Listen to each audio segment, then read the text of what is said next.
So today we will do long answer, okay, of the second paper. Yes. Had you tried? Before that, I had got one integration I want to give you. How will you try to it? 1 upon, what is here? Cos x into cos 2x. It is previous year paper question. Can you able to solve this?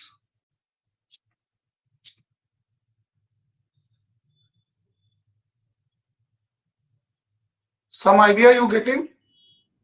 Sir एक minute करें कोशिश. Approach बता दो बेटे बस.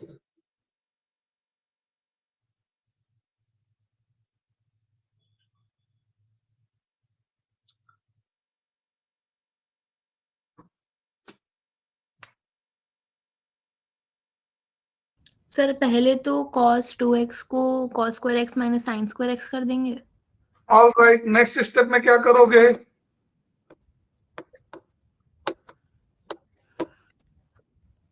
फिर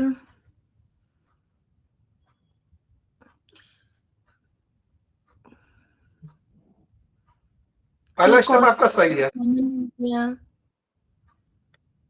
cos square common ले लेंगे. चलो, तो फिर यहाँ पे बचेगा 1 minus tan square x.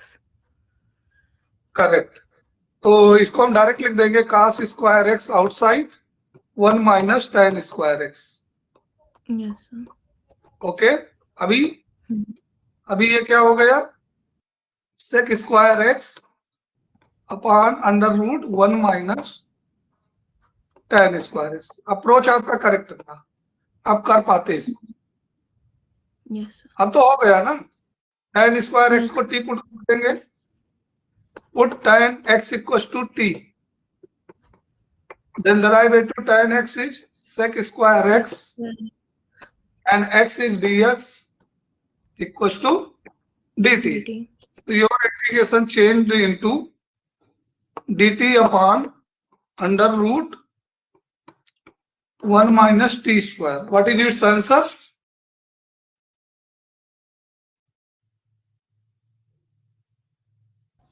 sin inverse x by a वाला formula. Yes, sin inverse t आ जाएगा. Now substitute the value of t, sin inverse, and don't forget plus c. Sin inverse tan x plus c. This is the answer. तो sir sin inverse tan की form में करेंगे तो sin को sin से cancel करने की कोशिश नहीं करेंगे? नहीं बेटा, उसमें क्या साइन अपॉन कॉस आएगा तो कैसे होगा? ओके. एक फंक्शन होता तो होता, नीचे अंदर बहुत सारा फंक्शन आएगा तो उसको नहीं होगा. ठीक है, गॉट इट. यस. और डेरिवेटिव है बेटा, हालांकि इजी है. x power y equal to y power x. Find dy by dx. ये बुक के क्वेश्चन है, दो के दोनों.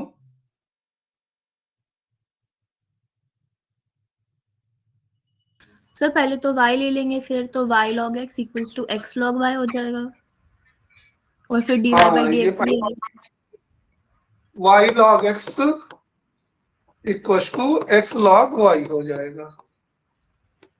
फिर इंटीग्रेट कर दो, मतलब डिफरेंशिएट कर दो वो side. y by x plus log x dy by dx. और राइट में x by y dy by plus dx. हाँ dy by dx आएगा यहाँ पे, और 1 into log y. 1 into log y. x का डेरिवेटिव 1 हो गया.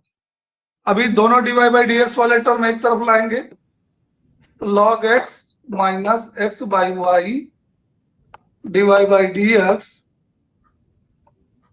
Equal to log y minus y by x. अभी एलसीएम लेके सॉल्व करके ट्रांसपोज कर देंगे सबको. तो ये हो जाएगा हमारा x log y minus y upon y log x minus x, और न्यूमरेटर में बचेगा y और डिनोमिनेटर में बचेगा x। Got it? Yes sir. Hope that समझ में आया होगा पूरा कैलकुलेशन। आपको सिंप्लीफिकेशन में तो कोई आपको प्रॉब्लम होगी नहीं। I hope that. Sir I think कहीं Okay. साइन की प्रॉब्लम है। कहाँ पे बेटा? एक मिनट सर, जस्ट एक बार कंफर्म करना है। हम बहुत ज्यादा कर सकते हैं, इसको ऐसे लिख सकते हैं y into y minus x log y upon x minus y log x. दोनों से निगेटिव कॉमन ले लोगे और क्या? हाँ यस सर, मेरे को कोई लगा और? कि साइन नहीं सर, मेरी गलती थी नहीं उसमें। नहीं, आंसर बुक में शायद यही फॉर्मेट है, तो both are right. Yes sir.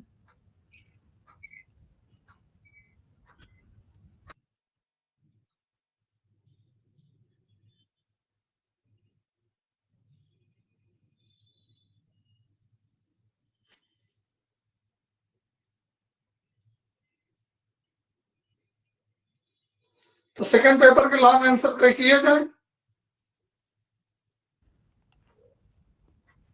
नहीं सर, मैंने एक्चुअली अपनी वर्कबुक के थोड़े क्वेश्चंस किए थे। कोई डाउट का क्वेश्चन है?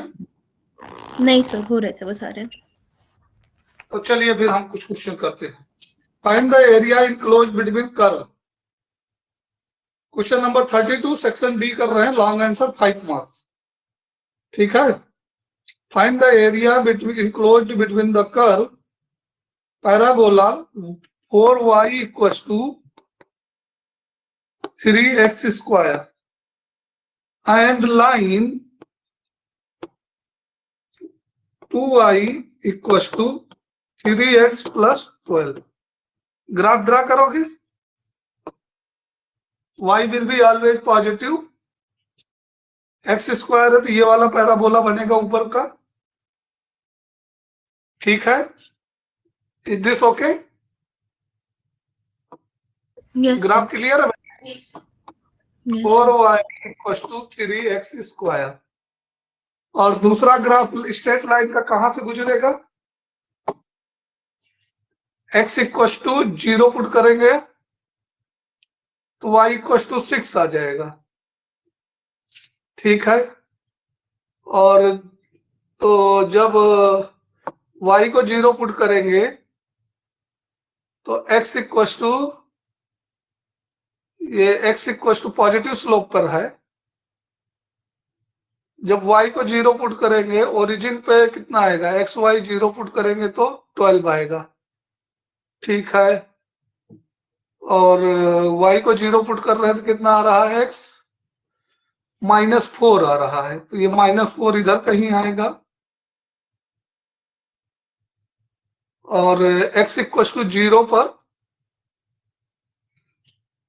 y इक्वल्स टू 6 आ रहा है, तो ये 6 यहां कहीं आएगा। x इक्वल्स टू 0 पर y इक्वल्स टू 6, 0 6 है और -4 0 है।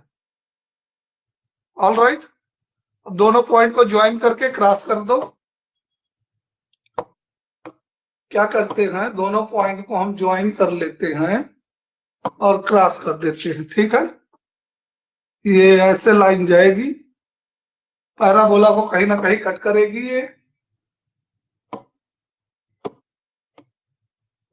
पैराबोला को हम थोड़ा बढ़ा लेते हैं, ये यहाँ पे कट कर रही है। सपोज दैट इस पॉइंट के कोऑर्डिनेट निकालेंगे और इस पॉइंट के, तो कैसे निकालेंगे? दोनों को सॉल्व करके। 4y equals to 3x square. अपनी लाइन की इक्वेशन को हम 2 से मल्टीप्लाई करते तो 4y मिल जाएगा बेटे।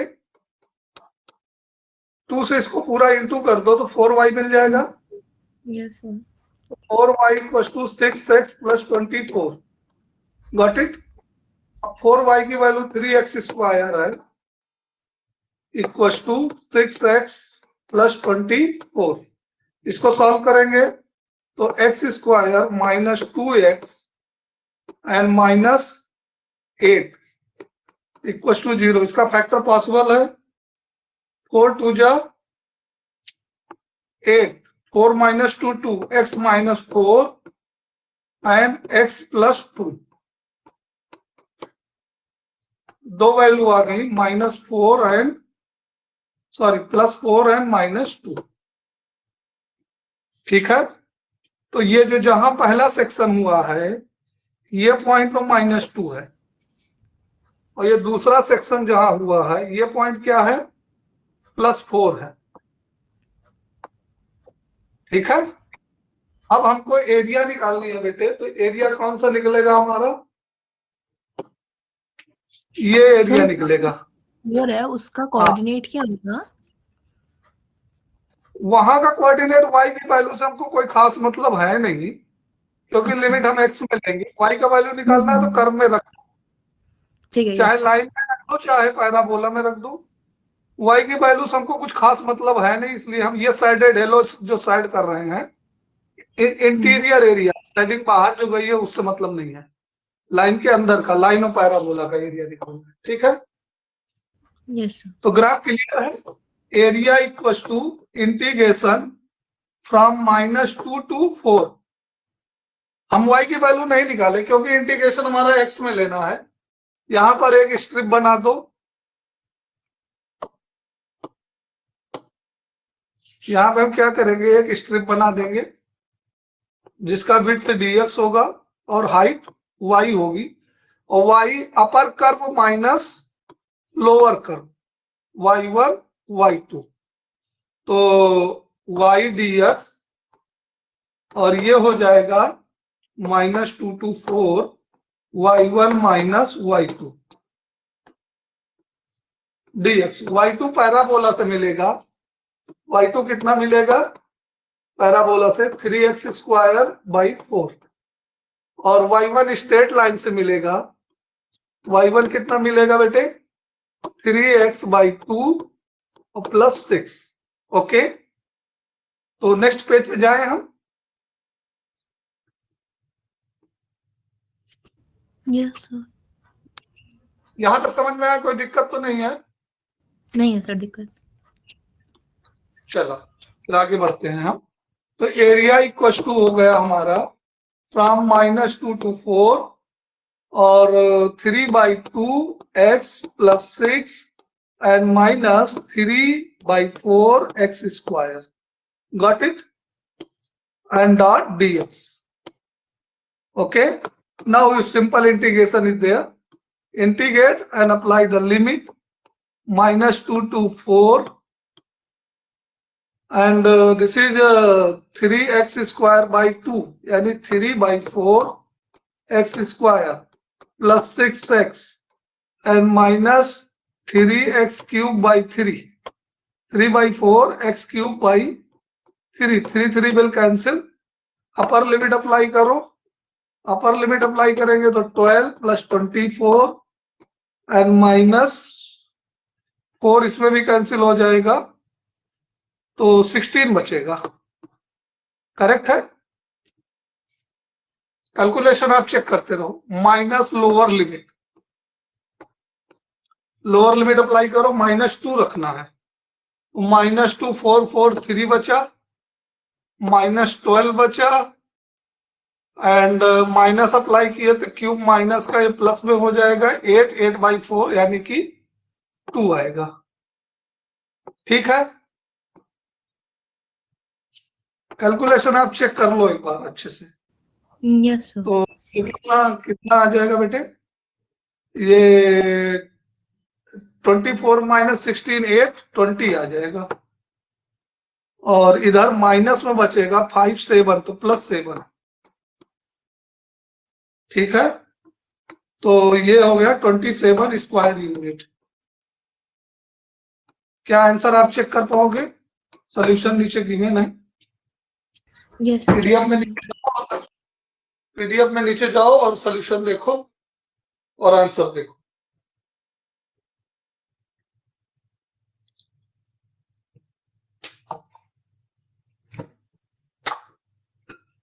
यस सर 27 ही है। करेक्ट है, समझ में आया बेटे? Yes sir. करना है, सबसे पहले ग्राफ ड्रा कर लो। ग्राफ ड्रा करना हो दैट क्लियर होगा। अगर ग्राफ में कोई दिक्कत हो तो बताओ। नहीं है सर। चलो उसके बाद क्या करना है, हमें इंटरसेक्शन पॉइंट निकालना है। इंटरसेक्शन पॉइंट कैसे निकालेंगे? y की वैल्यू पैराबोला से x में रख दो, लाइन में रख दो।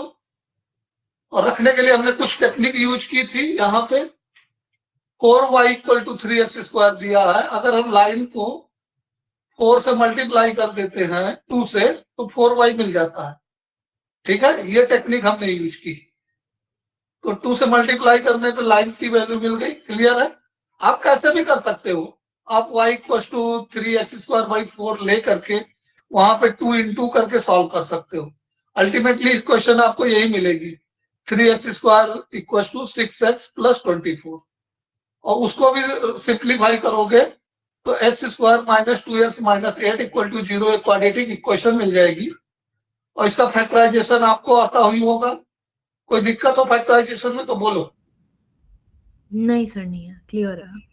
यहाँ पे कई स्टेप स्टार्ट करते हैं बेटा। अगर आप हमारे स्टूडेंट अगर मेच्योर हैं, उनको समझ में आता है, तो सारे स्टेप हम नहीं लिखते हैं। आपने पिछले इंटीग्रेशन में भी देखा होगा कि हमने डिफरेंशिएशन में सारे स्टेप नहीं लिखे हैं, इंटीग्रेशन में भी सारे स्टेप नहीं लिखे हैं, ऑलमोस्ट नेसेसरी लिखे। तो अगर आपका ब्रेन काम कर रहा है और आप स्टेप जंप कर सकते हैं तो कोई नेसेसरी नहीं है हर स्टेप लिखो। इंपॉर्टेंट स्टेप लिख लो। ठीक है, गॉट इट? Yes sir. तो यहां से x की वैल्यू मिल जाएगी और उनको कोऑर्डिनेट ग्राफ पे प्लॉट कर लेंगे और लिमिट निकाल लेंगे। -2 से 4 इंटीग्रेट करना है। और upper curve minus lower curve याद रखना। ऊपर वाले से नीचे वाले को घटा दो तो y2 - y1। हाइट कब मिलेगी? जब नीचे से ऊपर वाले को घटा दो तो हाइट मिल जाती है। हाइट y है और dx हमारा विड्थ है। तो रेक्टेंगुलर स्ट्रिप जो हमने बनाई है वो y dx है। तो y की वैल्यू y1 - y2 है। y1 upper curve straight line से मिलेगा, क्योंकि y1 कहाँ है? स्ट्रेट लाइन पर है। और y2 कहाँ पे है? पैराबोला पे है। तो y2 इक्वल टू पैराबोला से मिल जाएगा 3x²/4। और y1 कहाँ से मिल जाएगा? स्ट्रेट लाइन से। y1 इक्वल टू 2 से डिवाइड किया गया बेटा लाइन की इक्वेशन को। तो 3/2x और प्लस 12 को 2 से डिवाइड किया तो कितना आया? 6 आया। अब सारी वैल्यू पुट कर दिया गया इसमें। -2 to 4 3/2x + 6 - 3/4x²। अब इंटीग्रेट किया गया और लिमिट लगाई गई। तो 3x का इंटीग्रेशन x²/2 और नीचे एक 2 और है तो 2 × 2 = 4 हो गया, प्लस 6x - 3/4 और x² का इंटीग्रेशन x/3 3 कैंसिल हो गया। अपर लिमिट अप्लाई करो। लिमिट वगैरह रखने में बेटा बहुत कॉशियस रहना पड़ता है। बी कॉशियस, ओके, एकदम अलर्ट रहो ताकि कैलकुलेशन मिस्टेक ना हो। हमको बहुत कुछ आता रहता है, कभी कभार हमसे कैलकुलेशन एरर हो जाती है, तो फिर वहां पे गलती का कोई मार्क्स नहीं होता। ठीक है बेटे? Yes sir. एग्जाम में ना मार्क्स आए तो समझ लेना कि हमसे गलती हो रही है, ऐसा नहीं कि हमको आता नहीं है। कभी कभी ये भी हाँ होता सर, है। ठीक है, यही प्रॉब्लम है कि कैलकुलेशन वगैरह नहीं हो पा रही सही। हाँ, तो उसके वो चीज अवॉइड की जा सकती है बाय मेकिंग प्रैक्टिस। हमें कभी कभी आता बहुत कुछ रहता है लेकिन सिली एरर हो जाती है। हमको मालूम रहता है कि हमको आता है ये चीज, लेकिन हमसे एरर हो जाती है जिसके कारण हमारे एग्जाम में मार्क्स रिफ्लेक्ट नहीं हो पाते। तो बेटा उन चीजों को हमें अलर्ट होके, फोकस करके, अटेंशन पे करके इंप्रूव करना होता है। ठीक बेटे? ऑलराइट। और ऐसा इस चीज को करने के लिए नेक्स्ट स्टेप जाने से पहले प्रीवियस स्टेप को एक बार रीचेक करो, ये प्रैक्टिस के दौरान। ठीक है?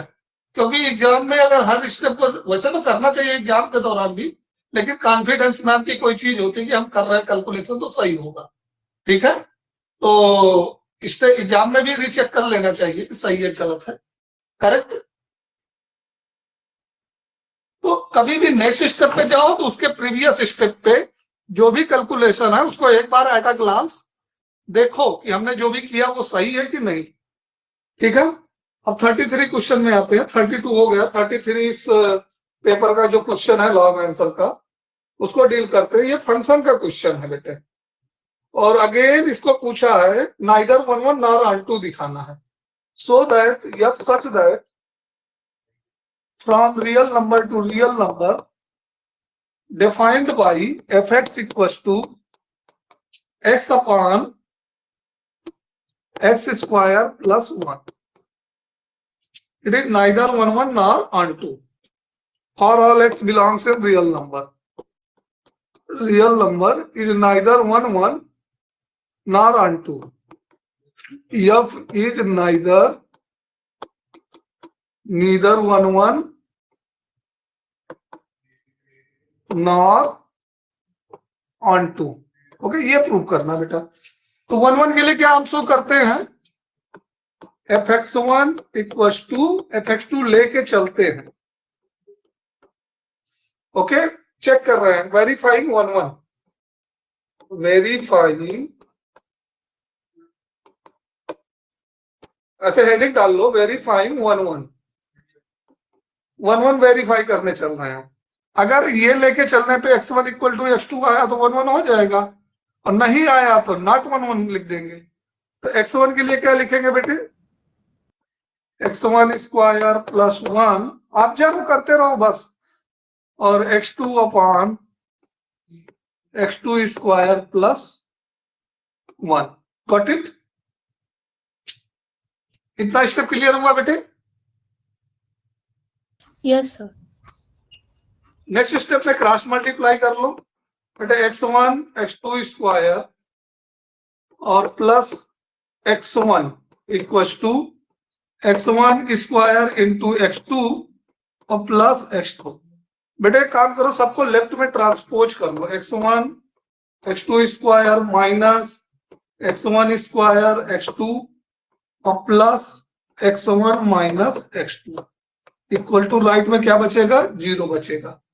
अब फर्स्ट टू टर्म से x1 x2 कॉमन ले लो, तो क्या बच रहा है, x2 माइनस x1, और सेकेंड टर्म में तो x1 minus x2,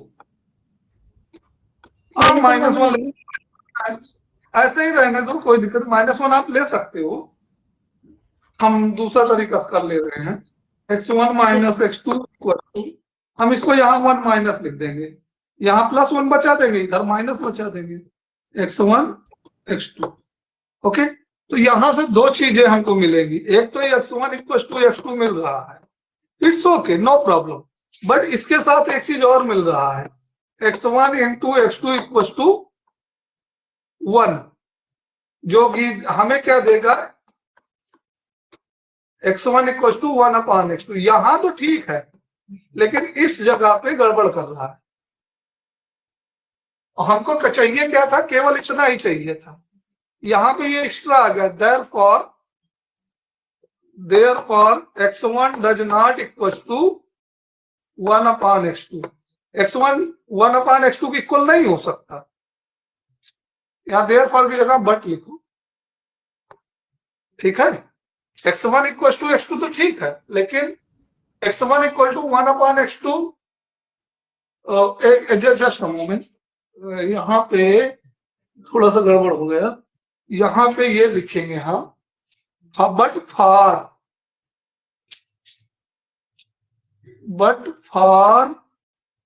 x1 equal to x2 1 by x2, x1 does not equal to x2, x1 does not, ये लिखना, ऐसे लिखना है। फॉर इसके लिए x1 equal to 1 by x2 के लिए x1 जो है x2 के इक्वल नहीं हो रहा है, ठीक है। तो हमने क्या दिखाया अल्टीमेटली, कि सारी वैल्यू के लिए for all x belongs in real number, x1 ऐसे लिख लो, x की जगह x1 x2 लिख लो, for all x1 x2, for all x1 x2 belongs in real number, x1 does not equal to x2। क्यों? क्योंकि कुछ के लिए तो हो रहा है, कुछ x1 के लिए x2 हो रहा है, लेकिन कुछ के लिए x1 1/x2 भी हो जा रहा है. For some this is existing, for some this, but I want for not for some, we want for all. हमें सब के लिए चाहिए, कुछ के लिए नहीं. This is for some x1 x2 for some, कुछ x1 x2 के लिए, and this is for some other, for some other. तो ये मीनिंग समझ में आई? Yes. कुछ x1 x2 के लिए. तो इस तरह से हम ये दिखा सकते हैं कि f2 की वैल्यू क्या आएगी, fx की वैल्यू कितनी है, x/1 x² + 1. तो f2 की वैल्यू क्या आ रही है, f2 की वैल्यू आ रही है 2/5. ठीक. और f1/2 की भी वैल्यू आ जाएगी 1/2/5/4. तो इसको सॉल्व करेंगे तो अगेन 2/5 आ जाएगा. ठीक है. तो क्या देख रहे हैं हम, x1 की अलग अलग वैल्यू के लिए, for different value of x, for different value of x we are getting same effects. ठीक है. मीन्स अगर हम डोमेन का ग्राफ ड्रा करें, डोमेन और कोडोमेन ड्रा करें, कोडोमेन का एरो डायग्राम ड्रा करने की कोशिश करें, तो अगर यहाँ पे हम 2 और 1/2 दो नंबर लें तो यहाँ पे एक ही नंबर आ रहा है. तो ये मेनी वन हुआ कि नहीं? सर आपकी वॉइस क्रैक कर रही है. हाँ, फिर से बोल रहे हैं बेटे. ये एरो डायग्राम को देखो ध्यान से. हमने 2 लिया तब भी 5/2 आया, 1/2 लिया तब भी 5/2 आया. तो ये डोमेन के मेनी के साथ 1 हो रहा कनेक्शन ना. डोमेन में मेनी मेंबर के साथ वो डोमेन का 1 मेंबर कनेक्ट हो रहा. तो ये तो 1 हुआ ही नहीं. ये क्या हो गया, मेनी 1 हो गया, मेनी 1. अगर आप आंसर छोड़ना चाहें तो यहीं पे छोड़ सकते हैं, यहीं पे आपका नॉट 1 लिख दीजिए. लेकिन for better and more explore करने के लिए, मोर बेटर एक्सप्लेनेशन के लिए आप पीछे वाला बिल्कुल ना करें. ये जो है पीछे वाला बिल्कुल ना करें, ये इस पेज वाला केवल कर दे तब भी आपको पूरा मार्क्स अवार्ड कर दिया जाएगा. दोनों यही बता रहे हैं कि 1 नहीं है. ठीक है. ये हमने दो मेथड को कंबाइन करके बताया है, दोनों method.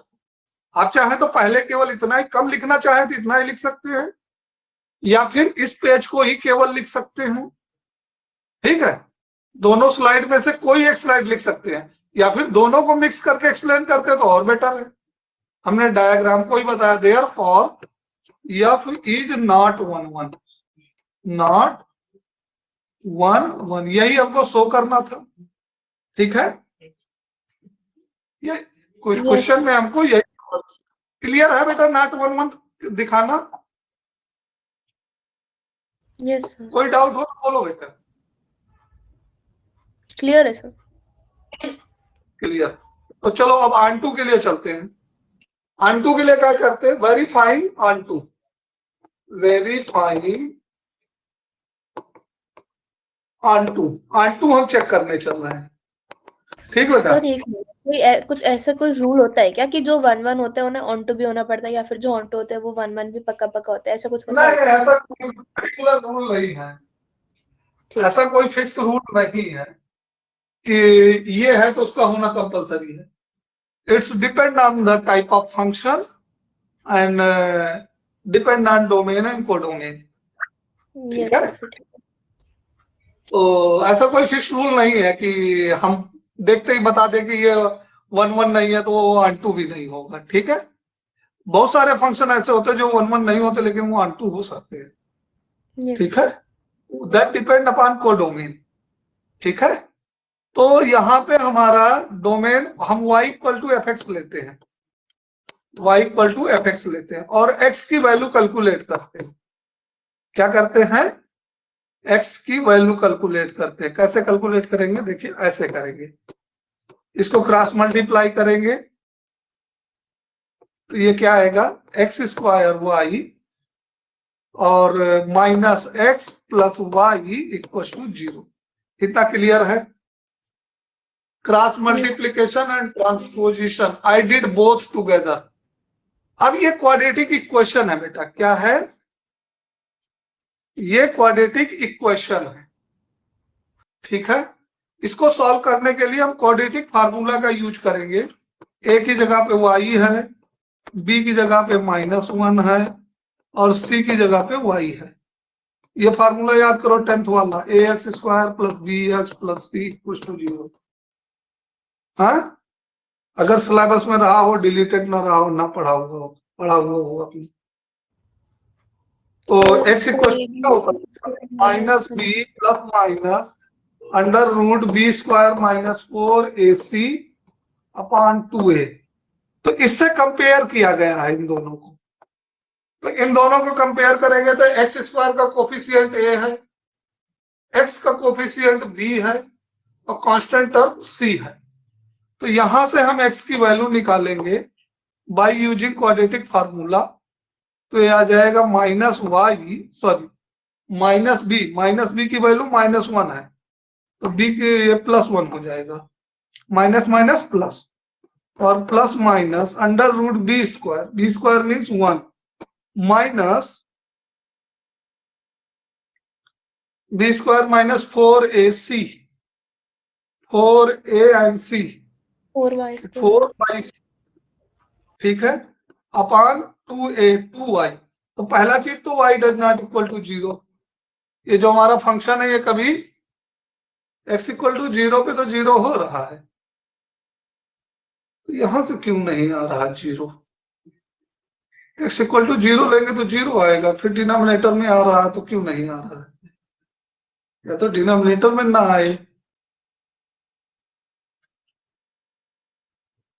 How it is possible?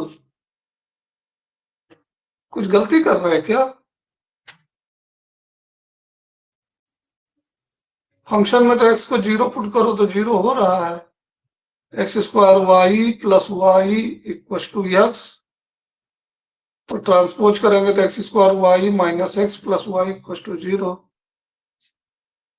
और दूसरा केस क्या होना चाहिए? दूसरा case y minus 4y square must be greater than or equal to 0।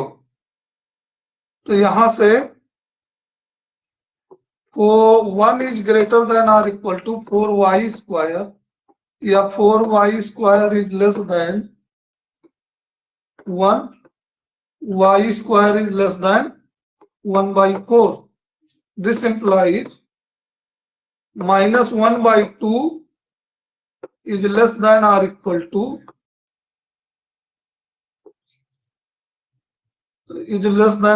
to y and y is less than or equal to 1/2। तो इसके बीच में भी 0 आ जा रहा है, तो y तो हमारा 0 तो आ रहा है, ठीक है। चलो कोई नहीं, देखते हैं -1/2 से 1/2, इसका रेंज इतना ही आएगा। और y0 डिनोमिनेटर में क्या कर रहा है यहाँ?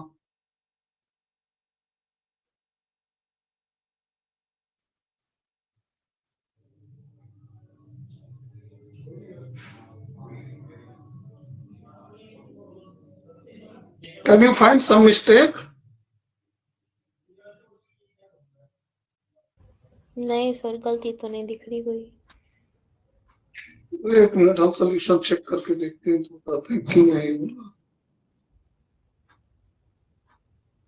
1-1 के लिए तो इसने सीधा बोल दिया है, ठीक है, 1-1 के लिए हमने दिखा दिया, 1-1 का पार्ट सही है। ऑन-टू के पार्ट के लिए इसने क्या किया है, इक्वल टू 1 ले लिया था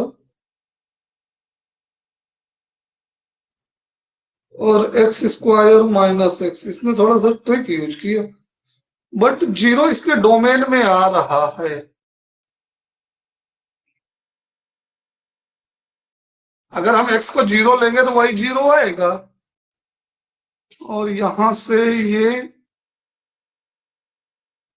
फंक्शन हमारा डिनोमिनेटर में y आ रहा है,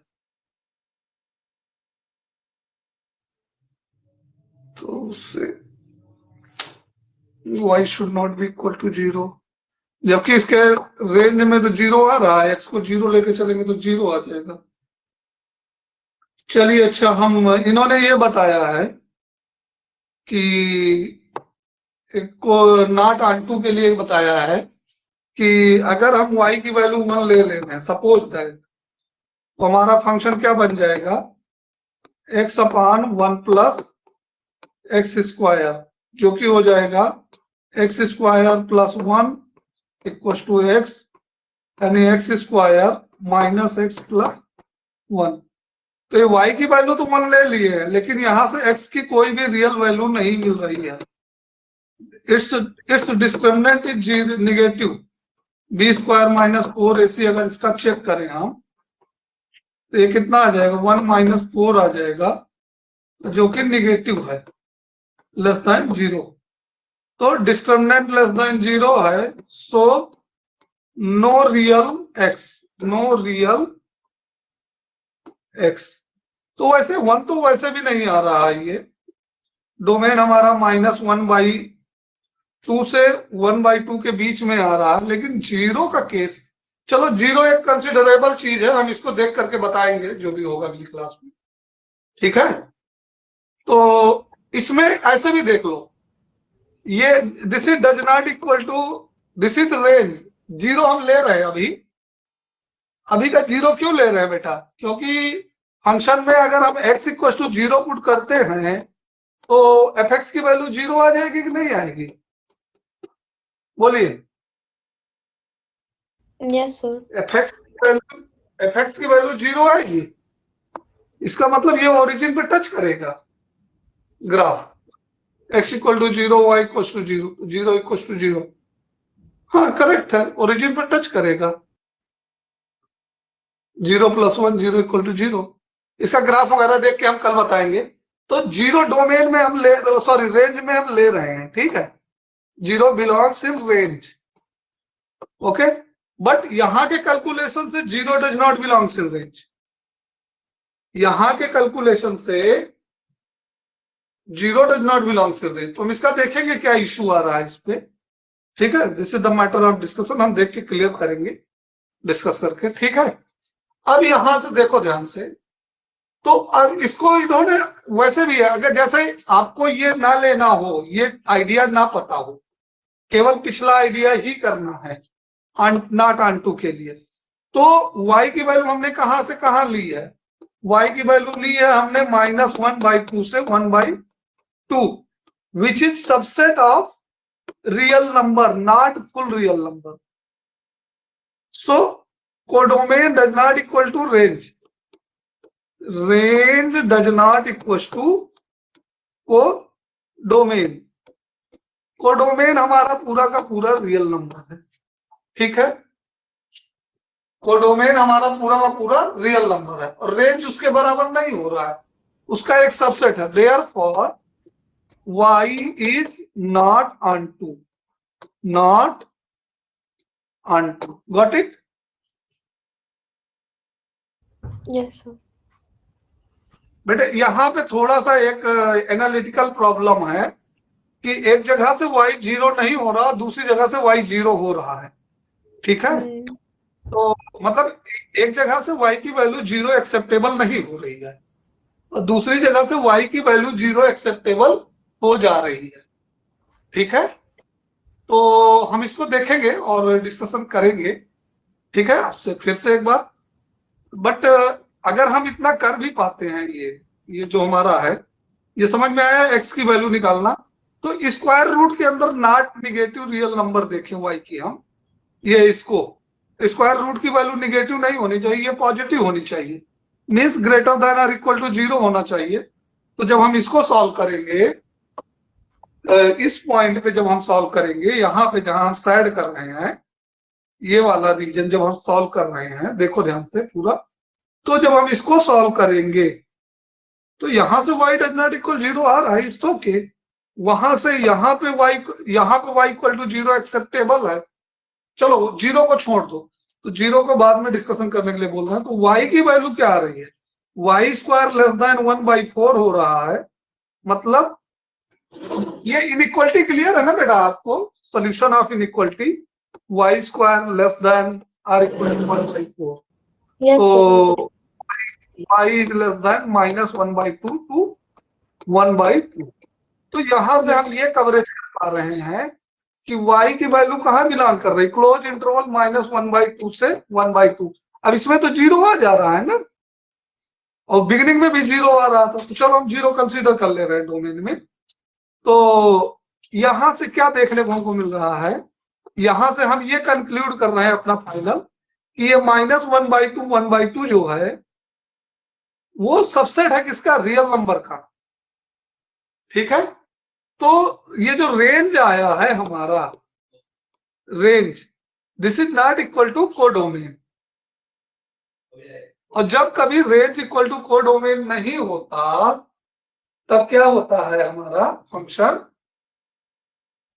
फंक्शन अनटू नहीं होता। अनटू होने के लिए सबसे बड़ी शर्त क्या है, range equal to codomain.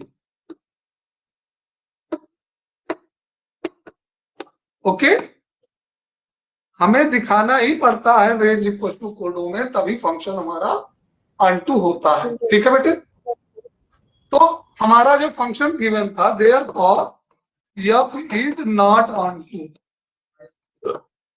On टू। ओके, तो जीरो के मैटर पे हम बताएंगे आपको देख करके। ठीक है बेटे,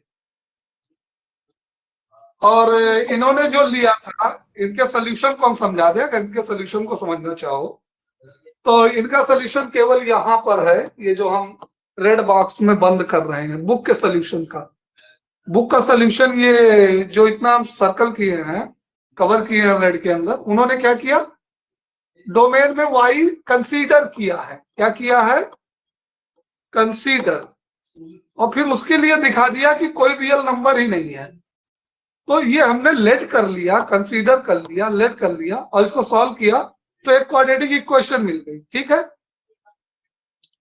तो इस क्वाड्रेटिक इक्वेशन का कोई रियल रूट ही नहीं आया। ठीक है, यस सर। और जब रियल नहीं आया तो इसका मतलब y can not be equal to 1, therefore y can not be equal to 1 means y does not equal to 1।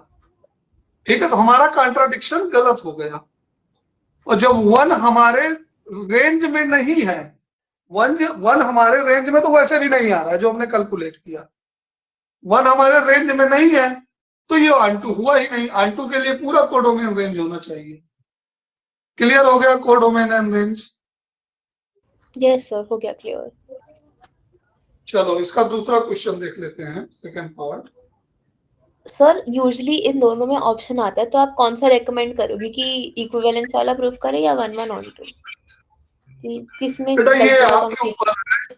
फिलहाल अगर फंक्शन जो इजी दिखे बेटा, ठीक है, वैसे लॉन्ग आंसर में तो ये कह पाना बड़ा मुश्किल है कि कौन सा इजी दिख रहा है, फिर भी आप अपने कॉन्फिडेंस, हमारे लिए तो हम ऐसा कुछ नहीं रिकमेंड करेंगे बेटा एडवांस में।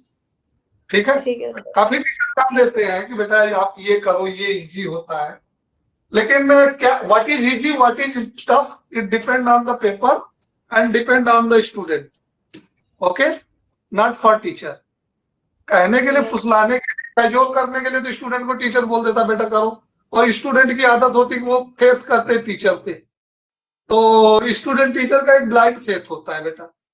तो एज ए बिग टीचर हम आपको मिसगाइड नहीं करना चाहेंगे, ये दैट डिपेंड ऑन द, हम आपको खुश करने के लिए तो बोलते हैं, आप हैप्पी हो जाओगे, सर ने बोला है कि रिलेशन कर लेना, रिलेशन अच्छा आता है, इजी होता है, but that depend on the understanding of the student. Okay, ठीक है, तो आप ये डिसीजन आप अपने ब्रेन से ही लो।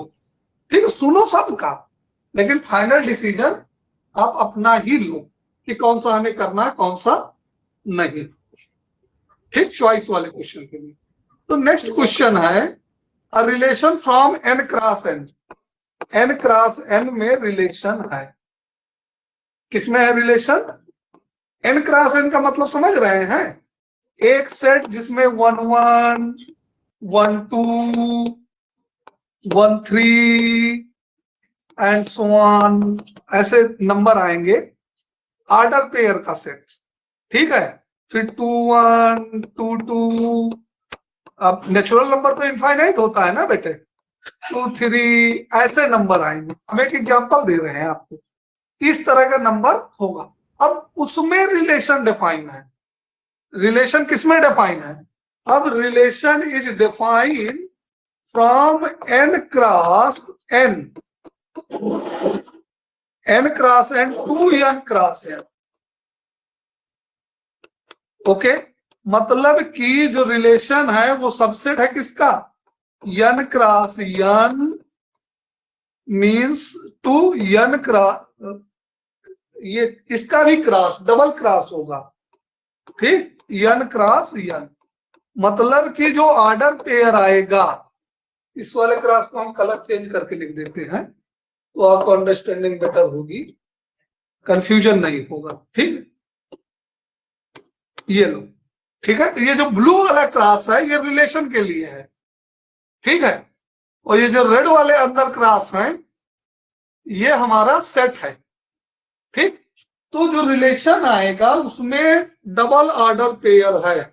तो डबल ऑर्डर पेयर कैसे लिखेंगे? 4 एलिमेंट के साथ, ए कामा बी और कामा सी कामा डी, ये डबल ऑर्डर पेयर होंगे, ठीक है। Order pair it's of order pair. समझ रहे हैं बेटा हम क्या बोल रहे हैं? Yes sir. जैसे किसी पार्टी में 2 कपल गए हों, तो कपल तो खुद ऑर्डर पेयर हो गए, ठीक है, हस्बैंड वाइफ। और 2 लोग गए हैं, जैसे मैं जाऊं और मेरी वाइफ जाए, और उसके बाद मेरा छोटा भाई और उसकी वाइफ भी जाए, तो हमारी फैमिली से 2 ऑर्डर पेयर गए। समझ रहे हैं? ये रिलेशन है। तो ये रिलेशन क्या क्रिटिकल कर रहा है? तो किसी भी पार्टी में अगर मैं और मेरी वाइफ और मेरा छोटा भाई और उसकी वाइफ 2 कपल जाएंगे हमारी फैमिली से, तो हमारी फैमिली से एक ऑर्डर पेयर गया है, लेकिन वो ऑर्डर पेयर कैसा गया? पेयर ऑफ पेयर गया है। समझ में आया बेटे मीनिंग? तो this much deep meaning this relation है। अब इसकी डेफिनेशन को देख लेते हैं। ये डेफिनेशन कब होता है? दिस मतलब means a comma B comma c comma d are belongs in r. ये आर जो है पार्टी है, और ये ए कामा बी मैं और मेरी वाइफ, और सी कामा डी मेरा छोटा भाई और उसकी वाइफ, ठीक है। तो इस टाइप का रिलेशन है, ये दोनों पार्टी में गए, ठीक है, मतलब बिलोंग्स इन आर। तो उस सिचुएशन में ये क्या कह रहा है कि अगर ये सिचुएशन है A plus B equal to B plus C, ये दे रहा है साथ में। ऐसा कब हो? जब A plus C equal A plus D equal to B plus C हो, तब ये रिलेशन माना जाएगा, ठीक है। तो ऐसे समझ लो कि इसमें मैं अपने छोटे भाई के वाइफ के साथ ड्रिंक करूं, मतलब कि कॉफी लूं, और मेरा छोटा भाई मेरी वाइफ के साथ कॉफी ले, ठीक है। तो ये ऐसे एडिशन हुआ है। समझ में आ रहा रिलेशन बेटे? अब यहां पे हमारी बात समझो कि इसको हमको प्रूव करना है कि रिफ्लेक्सिव, सिमेट्रिक एंड ट्रांजिटिव है या नहीं। क्या शो करना है? So that this relation is equivalence. Okay, got it? Yes sir. Hello? तो इसको अभी तो मैं कुछ नहीं कर रहा था, अभी तो मैं रिलेशन की मीनिंग समझा रहा था कि what is this double ordered pair relation. It exist in cross relation and again ये है हमारा। अब इसका रिफ्लेक्सिव, सिमेट्रिक, ट्रांजिटिविटी देखते हैं हम। तो पहले रिफ्लेक्सिव देखेंगे। क्या देखेंगे? रिफ्लेक्सिव। तो इसका रिफ्लेक्सिव वेरीफाई करते हैं। तो पहले तो लेंगे for all A belongs in N, ठीक है, ओके। अब A comma A belongs in N cross, sorry A and B दो मेंबर लेंगे, ए एंड बी दो मेंबर लेंगे और यहां पर A comma B belongs N cross N. ठीक है, अब ये हुआ, ऐसा होने पर A comma A comma B comma A comma B same order pair का सेम ऑर्डर पेयर के साथ रिलेशन अगर उस कंडीशन को फुलफिल करेगा, ये जो यहां पे दिया है, ठीक है, तब जाके ये रिफ्लेक्सिव होगा। Okay, so for this, if this belongs in are, if this belongs in are, तो इसके हिसाब से क्या होना चाहिए, फर्स्ट मेंबर लास्ट मेंबर के साथ ऐड होना चाहिए और सेकेंड मेंबर फर्स्ट मेंबर के साथ ऐड होना चाहिए। ठीक है, तो a plus B equal to B plus A, and you know commutative property क्या कहती है, by commutative rule of addition, by commutative property of addition, law लिख दो, स्पेलिंग लंबी होती है, law of relation of addition, और प्रॉपर्टी लिखो, रूल लिखो, लॉ लिखो, कोई दिक्कत नहीं।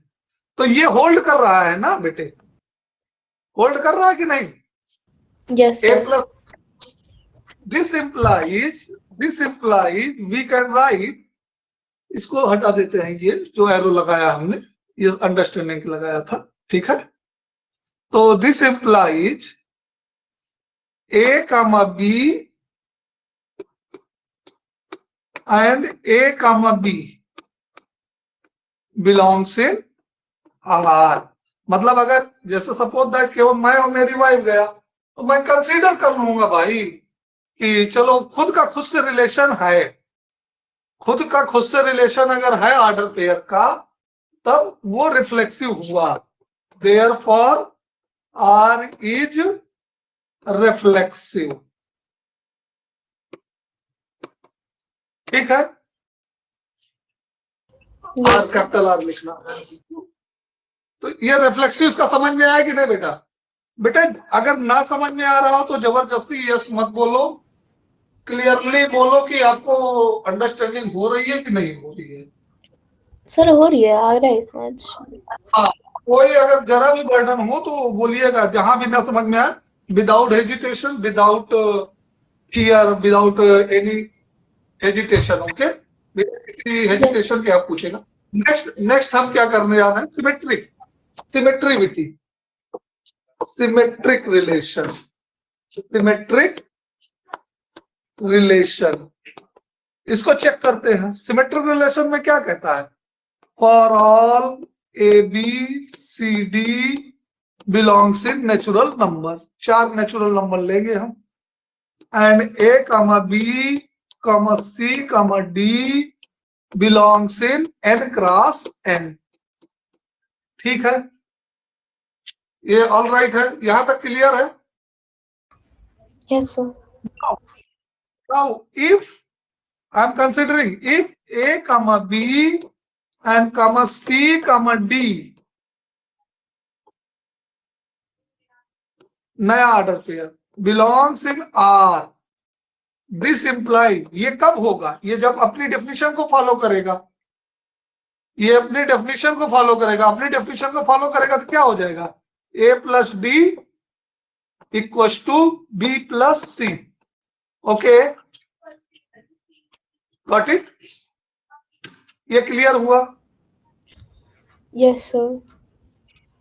अब इसमें हम क्या कर सकते हैं, ध्यान से देखो, अब इसमें हम इसको रिवर्ट करके लिख सकते हैं, घुमा के लिख सकते हैं कि नहीं, C plus B equal to A plus d, इसको ऐसा उल्टा करके लिख सकते हैं, कोई दिक्कत?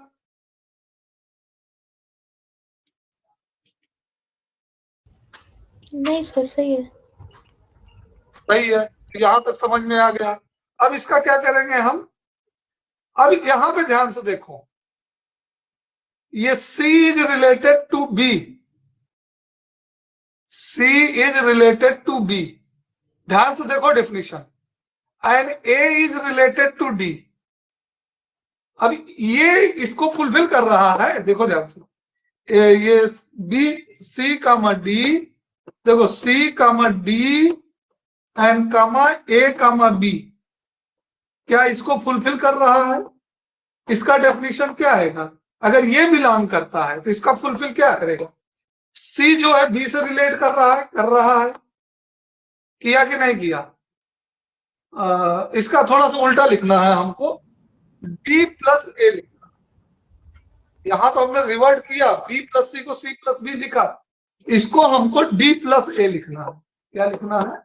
हाँ अब देखो, equal to D plus A। ये क्या कह रहा है? पहला एलिमेंट लास्ट एलिमेंट से रिलेशन बनाएगा, ठीक है, एरो को देखो, एरो को, और सेकेंड एलिमेंट थर्ड एलिमेंट से एडिशन में जाएगा और दोनों का सम सेम होना चाहिए। तो यहां पे जो हमने लिखा था वो है, उसका मतलब क्या हुआ? उसका मतलब यही हुआ कि इसका रिवर्स ऑर्डर जो है वो रिलेशन में है। समझ में आया? Yes sir. तो this implies we can write, final conclusion हम लिखते हैं अब, दिस इंप्लाइज इफ, सारी चीज तो हम दिखा चुके हैं, केवल स्टेटमेंट लिखना बचा है। ए बी, हम स्टेटमेंट को ऐसे भी लिख सकते हैं, सी डी, अगर आपको डबल ब्रैकेट में प्रॉब्लम हो रही है तो a b related to c d, this implies, if करके लिख रहे हैं, if a b related to c d, इसका मतलब c d also related to a b. तो अगर रिलेशन उलट जा रहे हैं आपस में, देखो जैसे पहले मैं और मेरी वाइफ एंट्री करें और मेरा भाई का वाइफ वो बाद में एंट्री करे पार्टी में, और दूसरे दिन क्या हो, नेक्स्ट टाइम पे उल्टा हो जाए, मेरा भाई और उसकी वाइफ पहले एंट्री कर ले, मैं और मेरी वाइफ बाद में एंट्री करे, तो अगर ऐसा हो रहा है तो ये रिलेशन क्या कहलाता है? सिमेट्रिक कहलाता है। क्लियर? तो यहां पे देख क्या पा रहे हैं हम कि हमने क्या लेके चला था, हमने शुरू में a b related to c d लेके चला था, उसकी डेफिनेशन ये है, उससे हमने इस रिलेशन को दिखा दिया, ये जो बॉक्स के अंदर है। तो ये रिलेशन किसका हो रहा है? ये relation c d related a b का है, ठीक है, c d related a b भी तो यही है। तो फाइनल कंक्लूजन में हम क्या लिख पा रहे हैं? A comma B related to C comma D, this implies C comma D related to A comma B। Clear हुआ बेटे? Yes sir. ये 5 मार्क्स का लेंथी क्वेश्चन है, इसमें थोड़ा सा डीपर अंडरस्टैंड, इसमें कुछ है नहीं बहुत ज्यादा, केवल अंडरस्टैंडिंग है। एक बार अंडरस्टैंडिंग क्लियर हो गई हमारी तो जब क्वेश्चन को अच्छे से समझ गए डबल ऑर्डर पेयर को, तो फिर कोई दिक्कत की बात नहीं होगी, ठीक है। अब आते हैं नेक्स्ट, देयरफॉर हम क्या लिखेंगे? Therefore R is symmetric, therefore R is symmetric. हमने क्या प्रूव कर दिया? R जो है वो क्या है? सिमेट्रिक है, सिमेट्रिक। स्पेलिंग देख लो सिमेट्रिक की, यार स्पेलिंग गलत हो रही है, सिमेट्रिक ME आता है ना, double M। Okay, now next what is remaining? Transitive remaining. क्या रिमेन कर रहा है? ट्रांजिटिव। ट्रांजिटिव कैसे प्रूव करेंगे? अब की बार 6 एलिमेंट लेने पड़ेंगे बेटा natural number, A B C D E F, 6 हो गए, बिलोंग्स इन नेचुरल नंबर, और 3 ऑर्डर पेयर जो है वो N क्रॉस N में आने चाहिए, E कामा F, ये बिलोंग्स इन N क्रॉस N, ऐसा होना चाहिए for all ABC and this, okay. हम ऐसा लेके चल रहे हैं और आगे लिख रहे हैं if AB related to CD, आपकी ब्रैकेट वाला नहीं लिख रहे हैं, आर वाला लिख रहे हैं, and CD related to AB, sorry EF, CD related to EF, okay. अब देखो इनका दोनों का डिफिनीशन बना दो। दोनों का डिफिनीशन में क्या आएगा, AD equal to B plus C, और इसमें क्या आएगा, C plus E equal to D plus F, यही आएगा ना। सॉरी उल्टा हो गया, गलत हो गया थोड़ा सा, ये गलत हो गया। हाँ, क्या करेक्शन है, C plus F equal to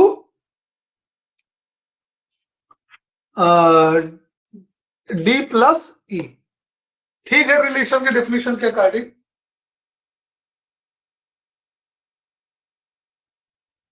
hello, yes sir, सही है। दोनों पार्ट ओके हैं। अब दोनों पार्ट को लेफ्ट में ऐड कर दो, राइट को राइट में ऐड कर दो, एडिंग बोथ। ये इक्वेशन 1 ले लो और ये इक्वेशन 2 ले लो, और क्या करें हम, लेफ्ट को लेफ्ट में ऐड कर दे, राइट को राइट में ऐड कर दे, तो क्या आएगा, A प्लस, नहीं सीधा सीधा ऐड करने से नहीं होगा, हमको F और E बचाना है, तो हाँ सीधा सीधा ही ऐड करेंगे, A plus B plus C plus F, left वाले को लेफ्ट में ऐड कर दिया, by 1 plus 2, by 1 plus 2 we है, लेफ्ट वाले को लेफ्ट वाले से ऐड कर दिया, और राइट वाले को राइट वाले से ऐड कर देंगे तो क्या आएगा, B प्लस C और प्लस D प्लस E। अब देखो कुछ कैंसिल हो रहा है, D से D कैंसिल हो जाएगा और C से C कैंसिल हो जाएगा, ये CD दोनों में था ना, जो कॉमन था वो कैंसिल हो गया,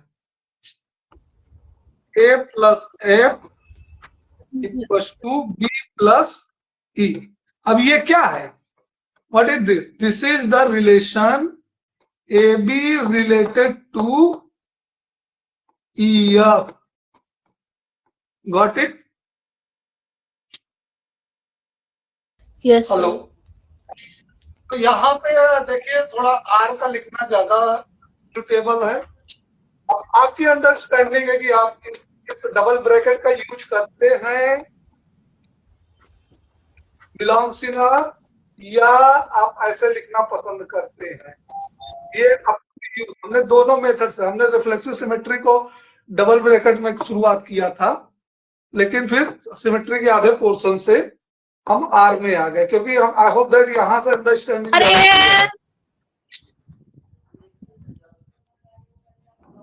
ओके बेटे, यस सर। चलिए, तो therefore R is transitive also, therefore R is transitive, okay. Hence अब लिखेंगे since R is reflexive symmetric and transitive, therefore R is equivalence।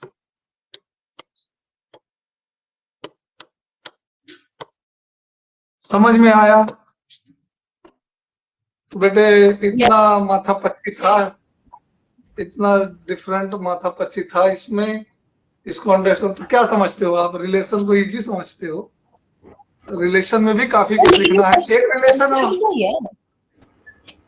हाँ बेटा, ये क्वेश्चन एनसीईआरटी में, ओल्ड एनसीईआरटी में है, न्यू एनसीईआरटी में है, उन्होंने हटा दिया है। एक्चुअल में उन्होंने हटाया इसलिए है कि बच्चों को कोविड के बच्चे आ रहे हैं सब, उनका पिछला बैकग्राउंड उतना अच्छा है नहीं, तो वैसे जो नहीं पढ़ते हैं उनका कभी नहीं अच्छा होता बैकग्राउंड, तो कोई इश्यू नहीं है इसमें। ठीक है, तो अब एक्सपर्ट लोग डिलीट किए हैं तो उसमें क्या ही कहना। ठीक है, तो ये इक्विवेलेंस क्लियर हो गया बेटे? यस सर, हो गया। तो आप देख लो, एक बार प्रैक्टिस कर लो। एक ये रिलेशन कभी कभी आता है, ये तो अभी आपने क्या पढ़ा, a plus B equal to A plus D equal to A plus D equal to B plus C पढ़ा। और ये भी आता है एग्जाम में, A D equal to B C, ये भी होल्ड करता है एन क्रॉस एन में। एन क्रॉस एन में जो रिलेशन है ये भी इसमें होल्ड करता है। और इसी को ऐसे भी लिखते हैं, A by C equal to B by D. ये कई डिफरेंट वे में पूछा जाता है, और इसको भी चेंज किया जा सकता है, A minus C equal to B minus D, इसको भी ऐसे चेंज किया जा सकता है। तो ये डेफिनेशन अपनी चेंज करके भी पूछते रहते हैं। तो जब भी डेफिनेशन चेंज होके आए तो आपस में म्यूचुअल कन्वर्जन कर लिया करो। सबसे बढ़िया क्या है, निगेटिव वाले से फोकस करने से अच्छा हम इसको इसमें कन्वर्ट कर दें और इसको इसमें कन्वर्ट कर दें। ठीक है, माइनस वाले को एडिशन में कन्वर्ट कर दें और डिवीजन वाले को मल्टीप्लिकेशन में कन्वर्ट कर दें। क्वेश्चन सेम ही है, एडिशन वाला माइनस में कन्वर्ट कर दिया गया है और मल्टीप्लिकेशन वाला डिवीजन में कर, दोनों सेम, ये कपल क्वेश्चन कहलाते हैं, दोनों सेम ही है। तो आपको जैसा कन्वीनियंट लगे, जैसा अगर कुछ अच्छा ना समझ में आए तो इसको म्यूचुअल कन्वर्ट करके भी कर सकते हैं। तो अब बताओ हमको कि रिलेशन था इजी या फंक्शन? तो क्योंकि मैंने क्वेश्चन पहले करा हुआ तो मैं ये करना चाहूंगी। कोई नहीं, चलो अच्छा, ठीक है, ये म्यूचुअल अपने ऊपर होता है, ओन कॉन्फिडेंस। ठीक है, गॉट इट? यस। तो चलिए नेक्स्ट क्वेश्चन लेते हैं, इसका लॉन्ग आंसर का। होप दैट दोनों रिलेशन फंक्शन के दोनों क्वेश्चन अच्छे समझ में आए होंगे। नेक्स्ट क्वेश्चन 3D आ गया है बेटे, तो 3D हम लेते हैं, 3D से काफी रहता है। तो नहीं 3D नहीं, ये मैट्रिक्स है। ठीक है, क्या करना है इसको, 2/x plus 3/y plus 10/g, ये भी ओल्ड एनसीईआरटी का ही है। दूसरी इक्वेशन है 4/x minus 6/y plus 5/g equal to 1। और नेक्स्ट है 6/x plus 9/y minus 20/g equal to 2। Okay, sir इस यहाँ पे इक्वेशन को हमको सॉल्व, xy लेते हैं, वहाँ पे अब 1/x 1/y 1/z ले लेंगे। हाँ वही इसको मैट्रिक्स फॉर्म में कन्वर्ट कर देते हैं। तो मैट्रिक्स फॉर्म में इधर कोफिशिएंट आ जाएगा, इधर 1/x 1/y 1/z आएगा, 1/z। ठीक है, और इधर कांस्टेंट टर्म आएगा इक्वल वाला 4/1 2 और इधर क्या आएगा 2 3 10 2 3 10 और 4 माइनस 6 और 5 6 9 एंड माइनस 20। तो इसमें डेट ए निकालो, फिर एडजॉइंट ए निकालो, एडजॉइंट ए निकालो। ठीक है, एडजॉइंट ए निकालो, फिर ए इनवर्स निकालो। ये सब प्रोसेस मालूम है ना आपको? Yes sir. कोई इसमें दिक्कत तो नहीं आती, तो मैं इसको छोड़ दे रहा हूं आपके लिए। ठीक है, और इसको अगर हम a लिखेंगे, इसको x लिखेंगे, इसको b लिखेंगे, तो x इक्वल टू क्या होता है, a inverse b A inverse B को मल्टीप्लाई करो तो 3 क्रॉस 1 की एक कॉलम मैट्रिक्स बनेगी और वहां से 1/x 1/y 1/z आएगा। तो प्रोसीजर बता दिए हैं, कैलकुलेशन हम नहीं कर रहे हैं, टाइम के मत देने जो, हम दूसरा क्वेश्चन देखेंगे 3D वगैरह का। आई होप दैट आपको एडजॉइंट वगैरह निकालने में कोई दिक्कत नहीं होती होगी। नहीं सर, हो जाता है डेट वगैरह निकाल, तो कैलकुलेशन का बेटा केयरफुल करना है। जैसे एडजॉइंट निकालना तो उसमें कैलकुलेशन चाहूंगी। जब मैं ये एडजॉइंट निकालती हूँ तो मैं सीधा लाइक रो को कॉलम की जगह जो निकालना होता है पहले उसका कोफैक्टर निकालती हूँ, फिर रो को कॉलम की जगह लिख देती हूँ इंस्टेड ऑफ पहले उसे नॉर्मल लिखना फिर उसे ट्रांसपोज करना। वही तो टेक्निक है, वही तो टेक्निक है, बट एरर से बचना है। हाँ, डायरेक्ट एडजॉइंट हम लिखते हैं बेटा, हम हमें क्या, हम थोड़ी कोफैक्टर अलग अलग लिखेंगे, हम डायरेक्ट एडजॉइंट लिखेंगे। ये जैसे 2 का निकाले तो ये डिलीट 120 माइनस कितना आएगा 45, उसको सब्ट्रैक्ट करके यहाँ लिखेंगे।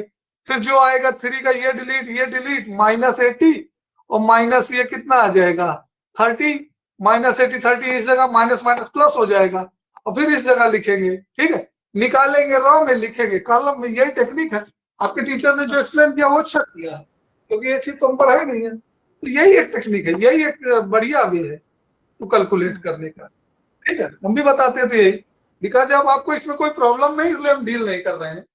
ठीक है, बट फिर भी सजेस्ट कर रहे हैं कि कैलकुलेशन एरर को, जो एरर होती हो वहां पे कॉन्फिडेंट ले आओ, अपने अंदर कॉन्फिडेंट रहो, कॉन्फिडेंस बिल्डअप करो। ठीक है, यही एक मोटिवेशन है हमारा, और इससे ज्यादा हम कुछ नहीं बोल सकते कि एरर के जहां जगह है कैलकुलेशन में, जहां पे गलती नहीं होनी चाहिए, हमको कॉन्सेप्ट पूरा पता है लेकिन फिर भी हमसे गलती हो जाती है, तो उस जगह पे।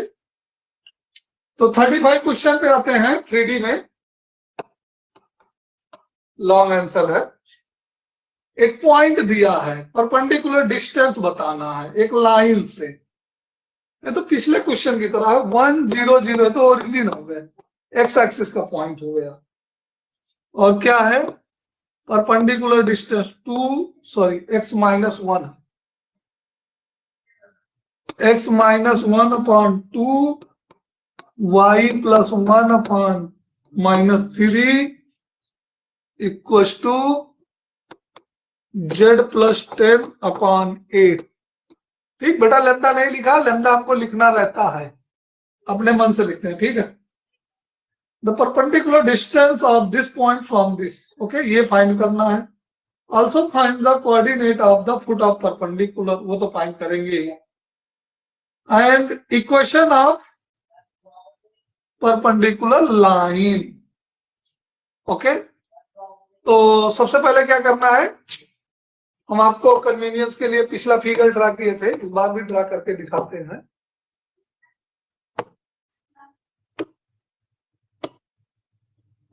तो ये हमारी लाइन है, ठीक है, ये लाइन है और ये पॉइंट है 1 0 0। यहां से एक परपेंडिकुलर ड्रा कर दो इस पे, ये परपेंडिकुलर ड्रा कर दिया हमने। ओके, और ये 90 डिग्री है हमारा। ओके, यहां के कोऑर्डिनेट हम कंसीडर करेंगे एक्स वाई जेड। यहां के कोऑर्डिनेट क्या कंसीडर करेंगे, एक्स वाई जेड। और ये हमको पॉइंट दिया है P। ठीक है, हमको एक्स वाई जेड भी बताना है, और इसको हम अगर ऑल ये Q ले ले तो हमको लेंथ PQ भी बतानी है।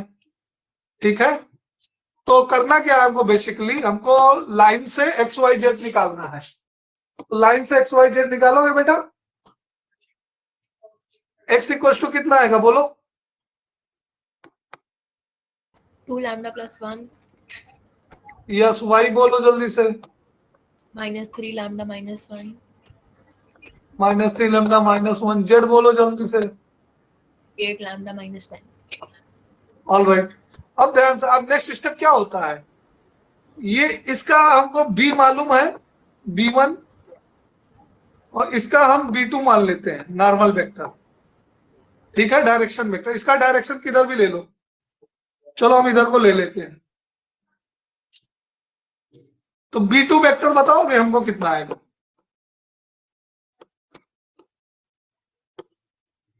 IJ के चाहो तो मत लगाओ, कामा कर करके बोल दो।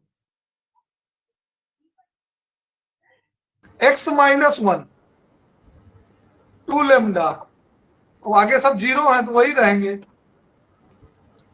ठीक है बेटे, B2 मिल गया।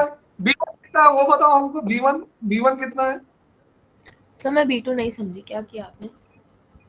B2 में समझ गई, Q से P को माइनस किया। हाँ, पिछली बार भी किया था, सेम क्वेश्चन था। ठीक है, सिमिलर क्वेश्चन था। तो वेक्टर B का B1 कितना है? लाइन का डायरेक्शन वेक्टर, यहां से B1 मिलेगा। हाँ, 2i cap minus 3j cap plus 8k cap. हाँ, तो 2 माइनस 3 एंड 8। ठीक है, ये लिखने के पहले हमको देख देना है कि लाइन हमारी प्रॉपर फॉर्म में है या नहीं है। ठीक है, प्रॉपर फॉर्म का मतलब x y z का कोफिशिएंट +1 है या नहीं। ऑलराइट, अब B1 B2 में क्या रिलेशन है? B1 परपेंडिकुलर B2 है, तो उनका डॉट प्रोडक्ट क्या आएगा बेटा? B1 डॉट B2 0 आएगा। अब कैलकुलेशन कर दो जल्दी से, तो ये कितना आ जाएगा? 4 lambda 9 lambda and plus 3 and plus 64 lambda minus 80 equals to 0। यहां से लेमडा इवेलुएट कर दो, तो ये 77 लैम्डा माइनस 77 टू 0। ये 79 आ रहा है। 77 सर, एक तरफ 77 आ रहा है, एक तरफ 79 आ रहा है, इतना क्रिटिकल? नहीं, दोनों तरफ 77 आ रहा है सर। दोनों आ रहे हैं 77। हाँ, 13 ऐड होएगा ना, तो 77 लैम्डा एंड देन 80 माइनस 3 वो भी 77। 64 और 4 70 हुआ, और ये 9 लेमडा तो 60 79 लेमडा आ रहा है ना सर। 64 plus 4 is 68। ओ ऐसे ही होता है, हाँ करेक्ट है। ठीक है, तो अल्टीमेटली लेमडा की वैल्यू क्या आ गई? 1 आ गई। 1। ठीक है, तो एक्स वाई जेड की वैल्यू क्या आ गई? 3 3 माइनस 4 -4 -2। 2। ठीक है, अब वेक्टर B2 कितना होगा? वही हमारा वेक्टर B2 का माड, वेक्टर B2 का माड PQ है। ठीक है, PQ लेंथ, ये PQ लेंथ दिख रहा है, ये वेक्टर B2 का मॉड है। और वेक्टर B2 कितना है बेटा? ये 2i plus -4j and -2k, ये वेक्टर B2 है, इसका मॉड निकाल दो। यही हमारा PQ लेंथ है। ठीक है, ये जो डायरेक्शन वेक्टर बनाते हैं वही PQ लेंथ होती है। ओके, उसका मैग्नीट्यूड, तो मैग्नीट्यूड कितना आ रहा है? 4 + 4 8 और 16 एंड 8 24। 24 को लिखेंगे तो 2√6 यूनिट। Got it? और इसमें एक चीज और पूछ लिया है कि ये जो परपेंडिकुलर लाइन है, पूरा दोनों तरफ का एरो, रेड से रेड फुल, इसकी इक्वेशन भी बता दो हमको। तो vector B2 direction vector normal, oh sorry, direction vector तो हम निकाल ही चुके हैं ना, 2i - 4j और -2k। ठीक है, आप इसमें चाहो तो, हाँ ठीक है। अब क्या करना है? अब लाइन भी बताना है। पॉइंट कितना है?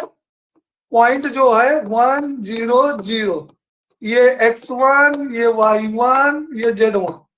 ठीक है, तो कार्टेशियन फॉर्म में कैसे लिखेंगे? x - x1 upon a, y - y1 upon b equal to z - z1 upon c।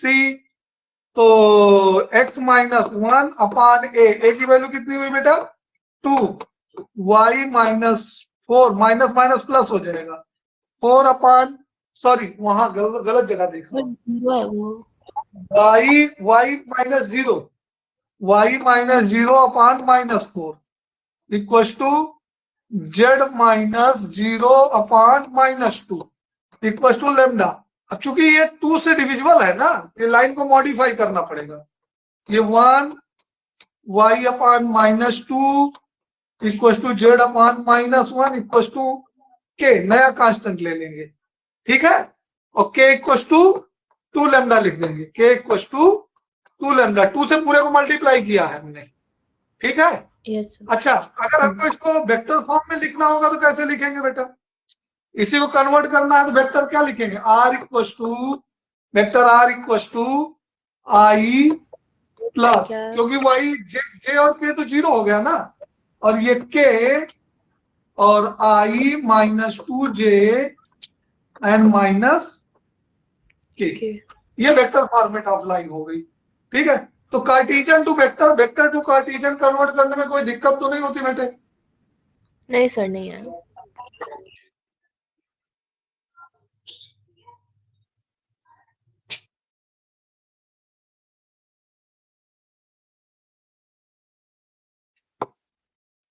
चलो बेटे नेक्स्ट क्वेश्चन एक और देख लेते हैं, ये भी 3D का ही है, ओके। तो इस क्वेश्चन में क्या पूछा है, find the shortest distance between the line. तो शॉर्टेस्ट डिस्टेंस है, बहुत अच्छा क्वेश्चन होता है, ये आना ही आना है 5 मार्क्स में, ये याद कर लो। 2j स्टेप आप बताओगे, लिखेंगे हम, ठीक, और plus lambda I minus 3j plus 2k, दो फार्मूलों से कोई मतलब ही नहीं है, वो कार्टेशियन और वेक्टर दो फार्मूले बुकों में लिखे हैं, उनसे हमको मतलब ही नहीं, हमको एक ही फार्मूला दिमाग में रखना है, वो प्रोसीजर को अडॉप्ट करना है, ठीक है। तो 4i plus 5j plus 6k, okay, plus mu, और ये हो जाएगा 2i plus 3j plus k, ठीक है। तो चलो पहले शॉर्टेस्ट डिस्टेंस का फार्मूला बताओ हमको, क्या होता है शॉर्टेस्ट डिस्टेंस का formula? Yes, vector a2 minus vector a1 dot b1 cross b2, b1 cross b2, ठीक है, और अपान mod of b1 plus b2। चलो अब फटाक से हमको a2 माइनस a1 बताओ, डायरेक्ट हम कुछ नहीं नोट करेंगे, हम a2 माइनस a1 लिखना चाह रहे हैं, चलो बोलो क्या लिखूंगा? 3i plus 3i cap, a2 minus 3i cap plus 3j cap plus 3k cap, 3j cap plus 3k cap, all right, no issue, okay. अब b1 क्रॉस b2 डायरेक्ट बोलो फटाक से, b1 क्रॉस b2 क्या करेंगे हम, date ij के coefficient, b1 के coefficient 1 minus 3 2 और j के 2 3 1, ऑलराइट। इसकी वैल्यू निकाल के हमको बताओ। अब हम सारा डिटेल आपको कलर चेंज करके लिख दे रहे हैं, ये है हमारा a1, ये है हमारा a2, और ये है हमारा b1, और ये है हमारा b2, ठीक है। अब आपको रिकॉग्नाइज, आप एग्जाम में भी ऐसे ब्लू एंड ब्लैक पेन का यूज कर सकते हैं, ठीक है, ये टेक्निक होती है लिखने का, सारा आइटम लिख रहे हैं, आपको लिखना भी कम पड़ रहा और सारी बात हम बता भी रहे हैं। जल्दी से बोलो इसका क्रॉस प्रोडक्ट कितना आया, -3 -6, सो -9 आई आएगा।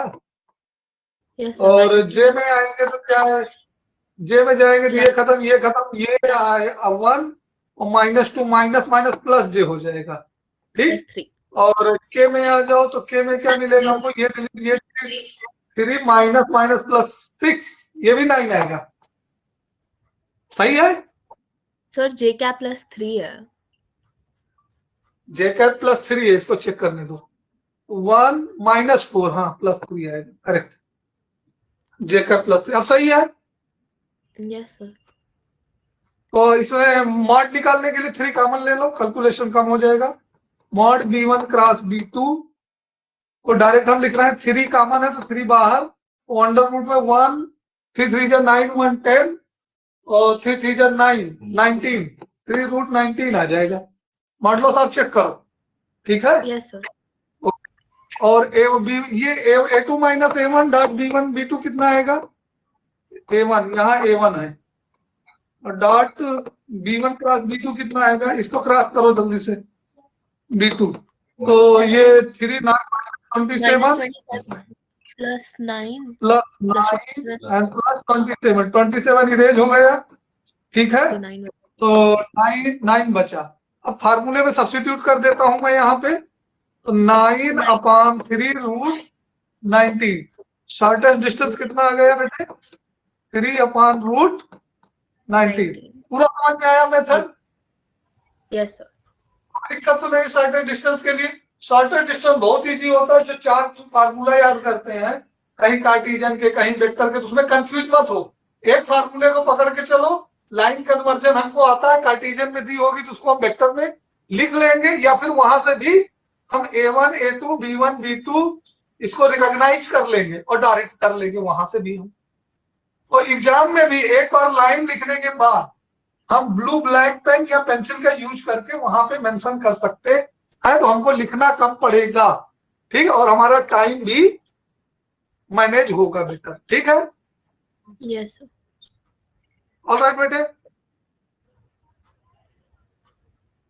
तो आज की मीटिंग एंड करते हैं।